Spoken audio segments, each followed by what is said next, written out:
I felt so helpless when I was a kid that I said, I will never be that helpless, ever. So I said, I gotta get strong. I had to let people know that I am not all that in this regard. I'm just like everybody else. And what happens is in Hollywood, and I play pro sports too. Sports, I was in the NFL, all the way to Hollywood, and the whole thing is that they treat you so larger than life. I mean, you're bigger than everybody else. The pride that we have is something that could really, really hurt us. Because what happens is, as you're built up in everyone's eyes, and everyone is now saying you're the man, and you're this and this and this, you don't want anything to ruin that.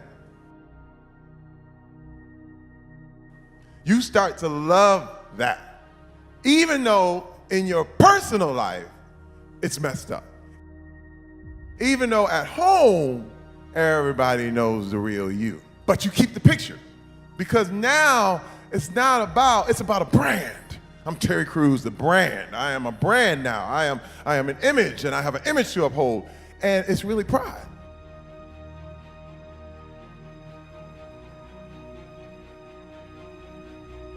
And what happens is, it will collapse.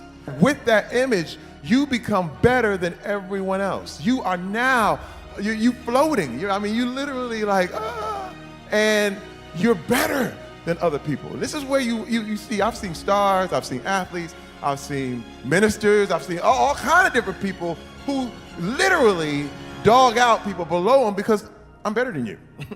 I really believe I am worth more than you. Me, Terry Crews, I believed I was more valuable than my wife and kids. I did. I'm being real with you. I was like, my wife would come to me, I'm like, you know what, whatever you have to say, I'm the boss. Like my way or the highway. The kids would have something to say, I'm like, you know what, be quiet. In fact, shut up. Out. And they would walk away. And you treat everybody like that because you're better. You feel you're better. I'm worth more than you. And what happened is that you eventually fall. You eventually lose the job. You eventually lose your money. You eventually you are going to take a loss.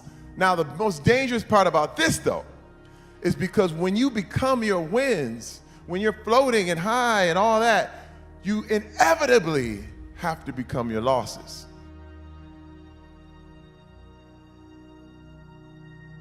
You have to lose. This is why athletes, when you see them, I played with the guys, man, who were superstars, and when it was over, they killed themselves. I played with them. Some of my closest teammates turn around and they commit suicide when the career is over. I'm running around and you wonder, in Hollywood, what in the world? Crack and drugs and cocaine and ecstasy, this is all bad. Why would you do it? But the thing is, they're like, I lost. So now I'm killing myself slowly. I was headed on a trajectory that was setting me up for the biggest fall of all time.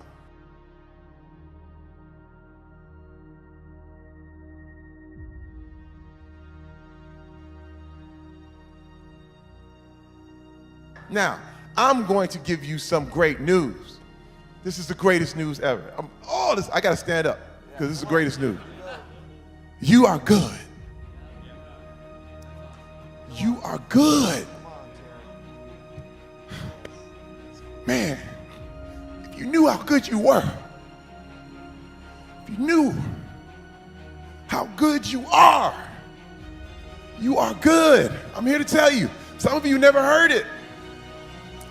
You are good. Each and every one of you in here.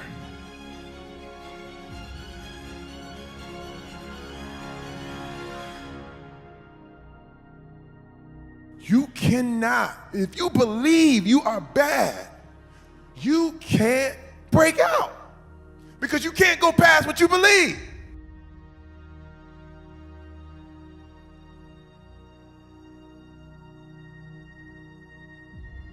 You don't have any shame anymore.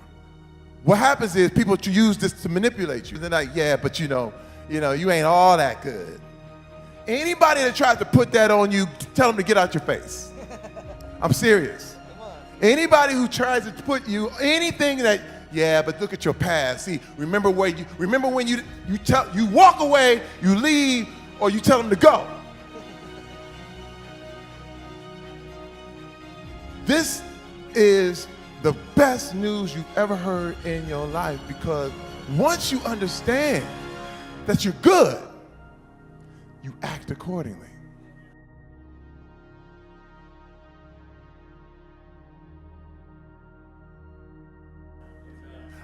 You know what?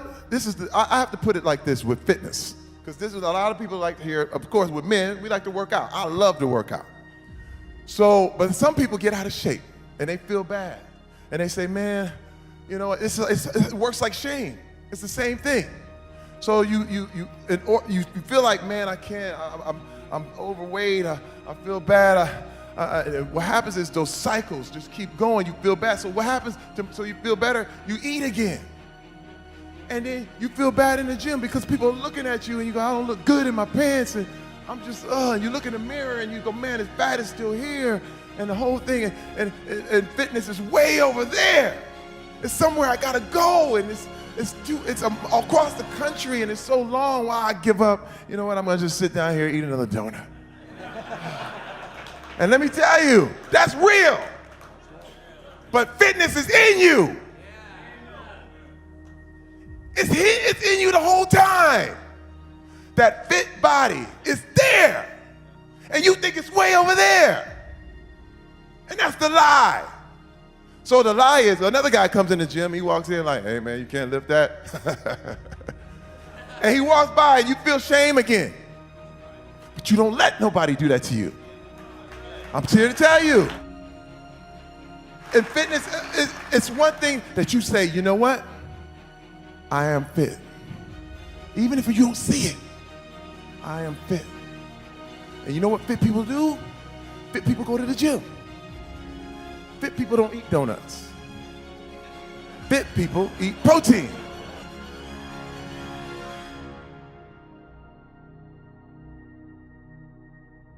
You don't become what you want. You become where your habits take you. Now, you have a donut, you ain't gonna get fat. But you have 100 donuts. Over a course of years, you will end up fat. And you'll say, "How did I get fat?" Listen, it's people who want money. People say, "I want money, I'm gonna go get my money." But your habits don't give you any money. And my habit was taking me somewhere I didn't want to go. I'm sitting there like, well, you know, I'm on this trajectory and the whole thing, but why doesn't my wife want to be with me? Why do my kids not want to talk to me? What's going on here? Why am I aiming here and walking over here? My steps were going this way.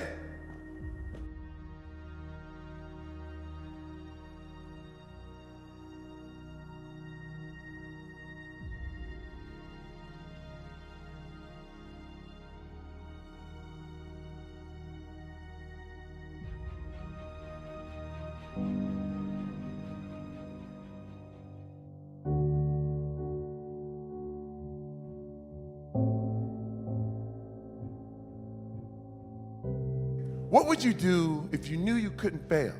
And I've heard that a lot, and it's a great saying. What would you do if you never felt bad about anything, that you've lived your life was perfect? What would you do? I'm here to tell you it is. Dude, this is not a joke. I'm not making it up. I'm not here to, listen, if you don't believe me, again, I could drop the mic, boom, I'm getting the limo, I'm out. I love you. But I'm trying to tell you something. that is true. And it's true for me, and it's true for you. You can get anything you want. As men, we've been too comfortable. You've been too comfortable. And you got humility mixed up with fear of criticism.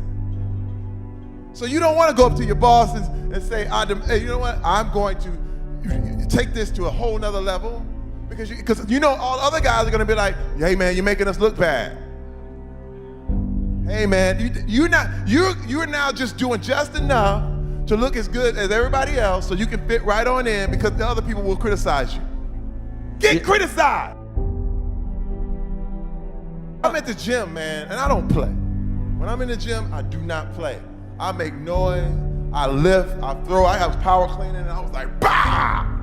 Okay, and the weights were flying up, and this guy comes by, he's like, hey. He's yelling. I pay gym fee just like everybody else, right? And he's like, man, yo, calm that down. You're making us look bad. Don't ever talk to me. I said, you mind your business. You hear me? Let me tell you something. Listen, you are a warrior. Don't ever let anybody take what you're supposed to get. And I knew what I was supposed to get. I was there in that gym to get what I was there to get. And I don't care what you say. I don't care what you look like. I don't care how I look. It takes courage to look like a fool. It does. Let me tell you, when you're in the gym and you're out of shape, you don't look good. You don't look good. When you're learning something, when you go to school and they give you the grade and everybody's, oh, he didn't do good. He got a D. You feel that hurt and you go, yeah, what you gonna do, never take a test? No. You get back up and you get what you are supposed to get. And I wasn't letting it happen. And people have always said, well, you know, be humble. Jerry, be humble. But you know what humble is? Humble is the fact that I can lift the whole gym, but I use it to lift groceries with a little old lady. That's humility. That's humility. That you use the thing that you're strongest at to help others. That's the essence of humility. I walk in like, what? I run this. But you gotta know you can do it. There was no humility. That doesn't work. You should go in your job like that. Not rude, never rude. It's not rude. But let me tell you, they're gonna take notice. They're gonna take notice. And they're gonna go, man, this dude he's above his place. He's outworking everybody. In fact, he's too big for where we got him. And I'm telling you, the energy, the energy that you get from that is meant to take you, the same thing that grows a flower is that same energy that you should grow your life with.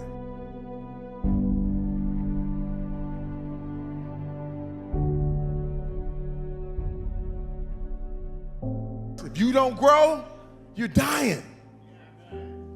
If you do not expand your business, expand your family, expand your life, expand your mind, if you don't push to grow, you're dying.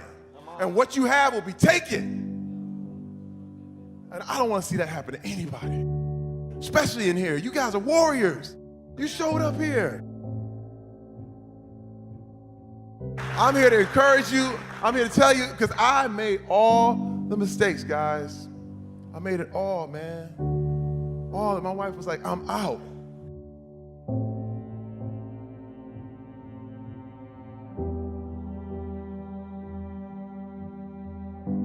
I won't make you any promises that Rebecca is going to even come back to you.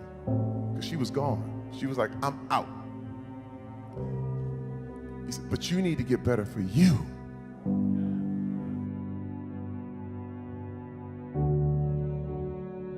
My father was very abusive, very, very abusive, okay? And I'm a big guy. My father was a big man. And I was a kid.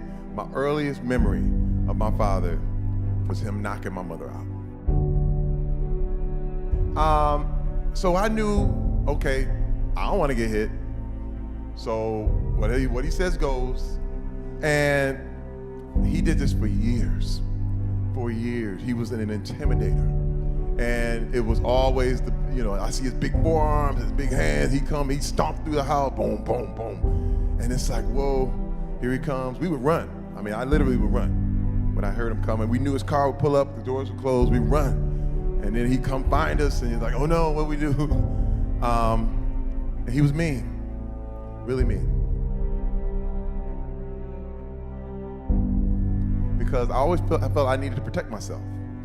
And I felt so helpless when I was a kid that I said, I will never be that helpless, ever. So I said, I gotta get strong.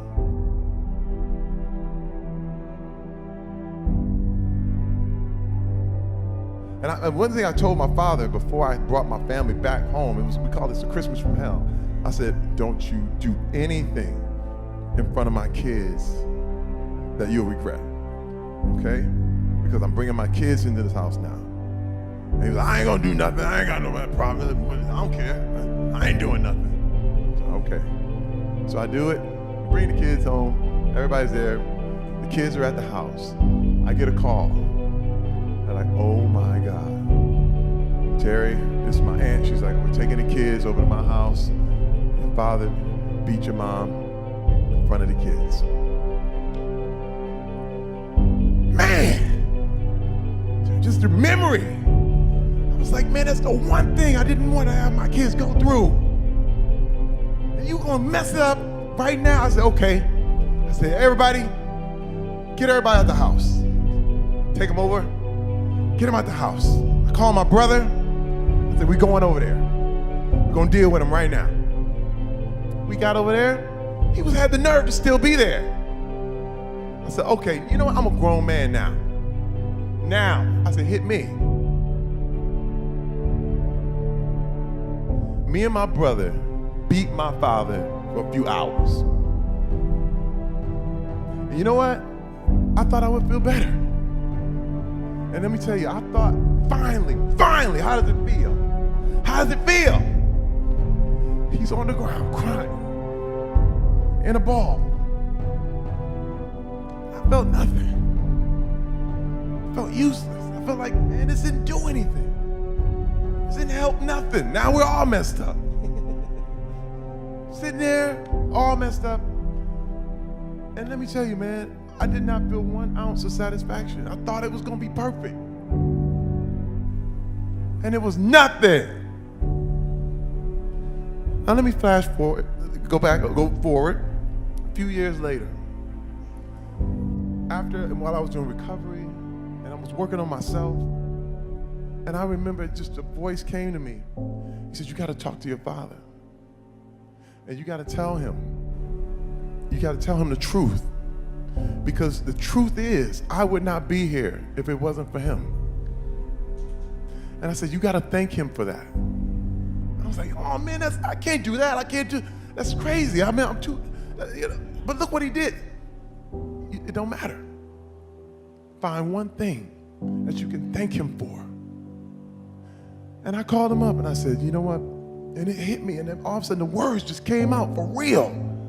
I said, I see this, that if I could choose my parents, I'd choose you. Because I would not be here. There's no way I could exist without you. And the thing is, what you gotta understand is that you don't come from your parents. You come through them. You come through them. That means any junk, you can leave. That's not you. If your daddy was in jail, you didn't come from jail. You came through him. And it hit me. And I realized all that junk I didn't have to take. I don't have to have that be part of my past. And let me tell you, he cried. He cried. He cried. He said, I'm so sorry. I'm sorry. I sat there and I held him and I hugged him. We hugged for about 15 minutes. It was the most beautiful, beautiful reconciliation that I could ever remember. And I wrote about it in the book. But it blew me away, the power. See, because people think what strength is. I'm trying to tell you, strength is not MMA. Strength is not how many tattoos, and I like tattoos. But strength is not the look. Strength is the hug. Strength is the humility of using that to help. Strength is you being gentle with your wife and your kids. Strength is when you say, I'm sorry for hurting you. Strength is when you can go to your brother and say, man, if I offended you, my bad. I'm sorry.